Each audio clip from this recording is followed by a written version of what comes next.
When the Raptors were introduced to the world in 1994, Basketball Hall of Famer Isaiah Thomas was brought in as the star executive. His old college teammate, Glen Grunwald, by his side. By 1997, Grunwald took over as general manager as the team struggled. We would have had more wins this year with less injuries. Cue Vince Carter. Vince Carter! No! No, I've seen everything! Grunwald orchestrated Carter's arrival in Toronto, triggering an explosion of the game across Canada.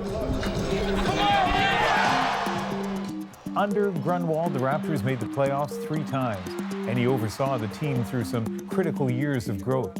After 7 years with Toronto, Grunwald went on to work with a number of other NBA teams, but now he's back, this time as the president and CEO of Canada Basketball, overseeing the women's and men's national teams and celebrating the Raptors' rise to the NBA Finals.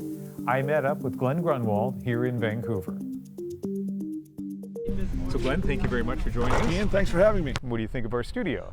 This is the world's best studio. Basketball, beach, sun, what an awesome day. Yeah, absolutely. So you represent a link to a previous generation of Raptors, and I'm curious, from your perspective, how have you felt as the team has advanced through the playoffs? Just so happy. It's great to see the fruition of a lot of hard work from a lot of people, building the basketball professional level here, and then seeing how the nation reacts to the success that the Raptors are having right now. You were the general manager during, among other things, the Vince Carter era, the first true superstar, I suppose, of the Toronto Raptors. And I've heard that he had a real impact on young Canadian basketball players. Tell us about that. Well, he was a great role model. And not only was he a very talented player, he was a good person too.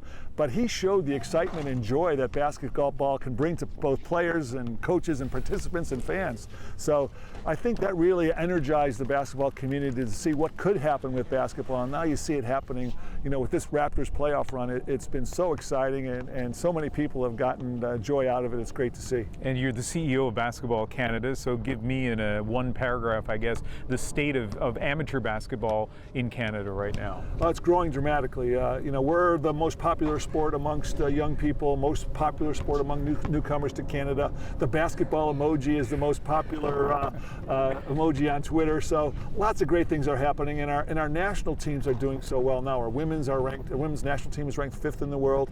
Our men's team just qualified for the World Cup in China this coming September, and we're going to have a lot of NBA players on it. And we have more NBA players, 13 from Canada, playing in the NBA than any other country in the world, except for the U.S., of course.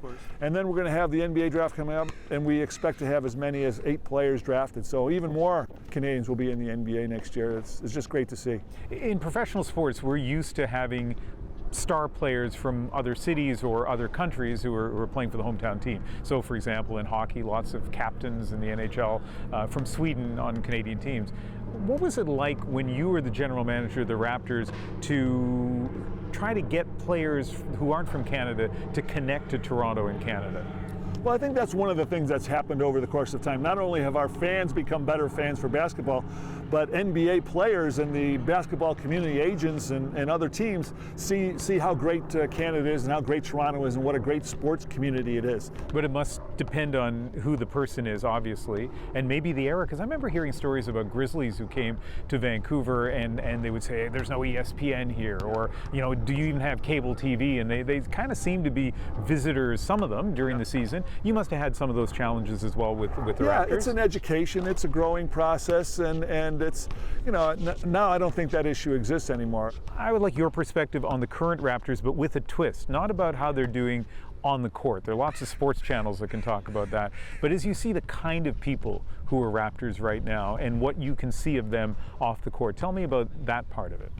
Well, like I said, we're the most popular sport among newcomers, and sport has a unique ability to bring people together into a community and to celebrate the success and, I guess, share in some of the pain too when things don't go as well as you want. But that's what's great about sports, and that's why it's so wonderful to see the diversity of the population and the fans and that are coming out to the Air Canada Centre in Jurassic Park.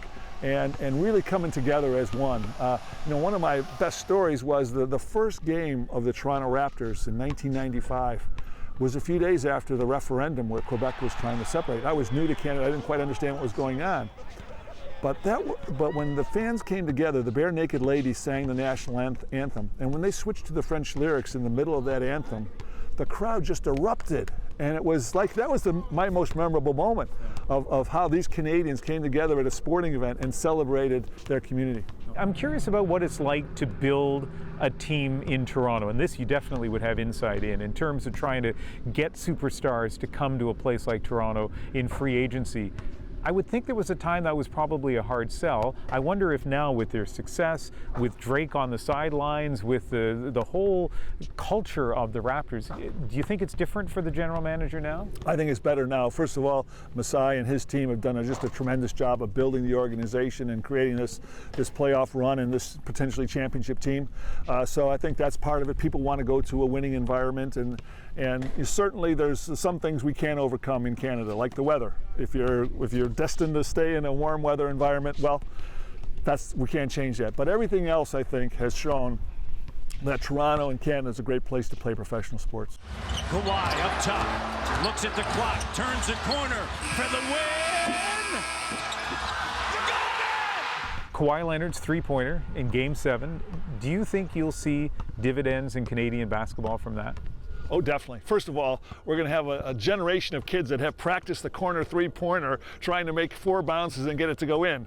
But no, it's an iconic moment. I think that'll be replayed for decades to come and remembered as one of the great sports moments in basketball and in Canada. So yeah, I think we're going to have more fans appreciating the game, more players playing the game, and just more appreciation for how fun basketball can be. How do you think the finals are going to turn out? Well, I'm optimistic. I think the Raptors match up pretty well. We beat them twice in the regular season, and even though they're an experienced veteran team, well, so are we. So are the Raptors. They've got a lot of good veterans. We haven't played together as long as they have, but we've got a good playoff experience, and I think we have a reasonably good chance to upset the champs. So one of the interesting connections between Golden State and the Raptors, obviously, is Steph Curry. His dad, Dell, played when you were the general manager. So you saw Steph as a kid. He was amazing as a kid. I'll tell you what, he was a halftime entertainment. He would come out and drain threes. He was a little 7th grader or whatever he was, and he could always shoot. And he was draining threes in grade 7?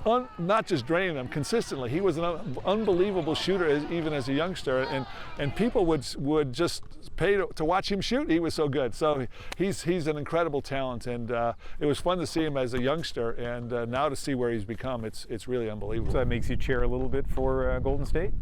Not at this time. I am a Steph Curry fan, but at this time I'm sort of rooting against him. What's next for basketball in Canada, for the team that you're involved in, the national men's and women's team? Well, we have the Men's World Championship coming up and taking place in China in September. So we'll assemble a team that we think will be comprised primarily of NBA players, and we think we'll have an excellent chance to qualify for the Olympics out of that.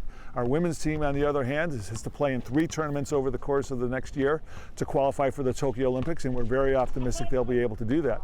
In the meantime, our under-19 team is defending the World Championship. We're the gold medal, the best team in the world for the under-19 age category, and we're playing in Crete in July to defend that championship. And then we have a lot of other competitions going on. So much stuff to talk about. 3-on-3 basketball is another new sport in the Olympics, so we're trying to qualify for that as well. So lots of things going on. National championships, clubs, referees. We're just trying to build the sport and make it even better. You seem excited about Canadian basketball. It's a great time to be involved in Canada basketball, and our best days are ahead of us. All right, very nice speaking with you. Ian, my pleasure. Thank you.